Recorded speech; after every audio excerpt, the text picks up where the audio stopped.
जय जिजाऊ. कसे आहात सर्वजण? मी कविता तुम्हा सर्वांचे स्वागत करते माझ्या यूट्यूब चॅनलमध्ये. आज मी रिबन एम्ब्रॉयडरीचे एक डिझाईन दाखवणार आहे. ह्यामध्ये मी रिबनपासून रोजेस बनवणार आहेत. रिबन एम्ब्रॉयडरीसाठी पातळ कपडा घेतला जातो, तर इथे मी एकदम पातळ असा सफेद कलरचा कपडा घेतलेला आहे. कपड्यावर आधी मी डिझाईन काढून घेतलेली आहे. इथे मी गुलाब बनवण्यासाठी अशा प्रकारे सर्कल काढून त्यामध्ये लाईन्स आखलेल्या आहेत आणि ह्या लाईनवर आता मी जी सर्वात पातळ अशी रिबन आहे तिने ह्या लाईन्स तयार करून घेणार आहे. रिबन एम्ब्रॉयडरीसाठी प्रामुख्याने नेट किंवा जॉर्जेटचं फॅब्रिक घेतलं जातं. इथे मी कॉटनचं फॅब्रिक घेतलं आहे, त्यामुळे रिबन आत बाहेर यायला थोडा त्रास होत आहे. तुम्ही जेव्हा ही डिझाईन ट्राय कराल त्यावेळेला जॉर्जेट किंवा नेटचं फॅब्रिकवरच ट्राय करा, जेणेकरून तुम्हाला ते पटकन जमेल. तुमच्याकडे नेट किंवा जॉर्जेटची जर साडी असेल तर त्यावर अशा प्रकारे तुम्ही डिझाईन्स काढू शकता. आता ह्यापुढे व्हिडिओमध्ये मी वेगवेगळ्या प्रकारच्या रिबन एम्ब्रॉयडरीच्या डिझाईन्स दाखवणार आहे आणि त्यानंतर माझी एक साडी पूर्णपणे रिबन एम्ब्रॉयडरीने डिझाईन करून तुम्हाला दाखवणार आहे. मैत्रिणींनो, जर तुमच्याकडे प्लेन साड्या वगैरे असतील तर तुम्ही अशा प्रकारे रिबन एम्ब्रॉयडरीचा वापर करून त्यांना एक चांगला लुक देऊ शकता. चांगल्या डिझायनर साड्या तुम्ही घरच्या घरी तयार करू शकता. हे सर्व सर्कल ह्या लाईन्स आपल्याला ह्या रिबनने तयार करून घ्यायच्या आहेत. त्यानंतर रोज आणि ते पानं जी आहेत ते बनवण्यासाठी आपण दुसऱ्या रिबन वापरणार आहोत.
इथे आता मी रोजेस बनवण्यासाठी 3 वेगळ्या रंगाच्या रिबन्स घेतलेले आहेत, ज्या आकाराने थोड्या मोठ्या आहेत.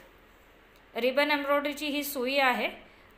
त्यानंतर आपल्याला जो सेंटर आहे सर्कलचा, तिथून ही रिबन बाहेर काढायची आहे आणि त्यानंतर ह्या लाईनमधूनच आपल्याला ती ओवायची आहे. म्हणजे एक लाईनमधून घेतल्यानंतर एक लाईन आपल्याला स्किप करायची आहे आणि त्या पुढच्या लाईनमधून ती रिबन बाहेर काढायची आहे.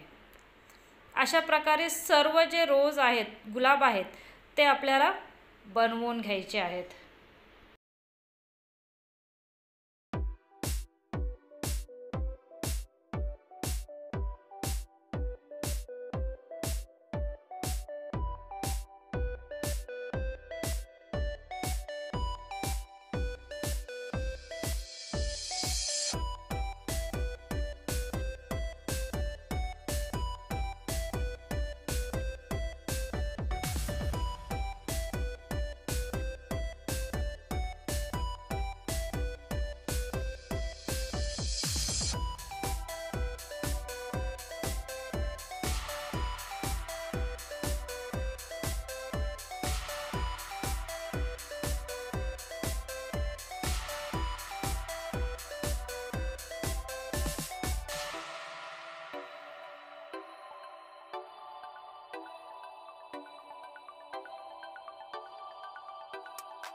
अशा प्रकारे आपले तीनही गुलाब आता तयार झालेले आहेत. गुलाब तयार केल्यानंतर रिबन जी आहे ती आपल्याला खालून अशी काढायची आहे आणि तिला गाठ मारायची आहे. ह्यानंतर आता आपण पानं तयार करणार आहोत.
आपली ही छानशी डिझाईन आता तयार झाली आहे.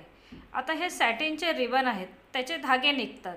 म्हणून खालच्या बाजूला जेव्हा आपण गाठ मारतो तेव्हा उरलेला जो भाग असतो त्याला अशा प्रकारे अगरबत्तीने आपल्याला हे करायचं, थोडंसं त्याला टच करायचं, जेणेकरून त्याचे धागे निघणार नाहीत आणि रिबन जे आहे, जी आपली डिझाईन आहे ती खराब होणार नाही.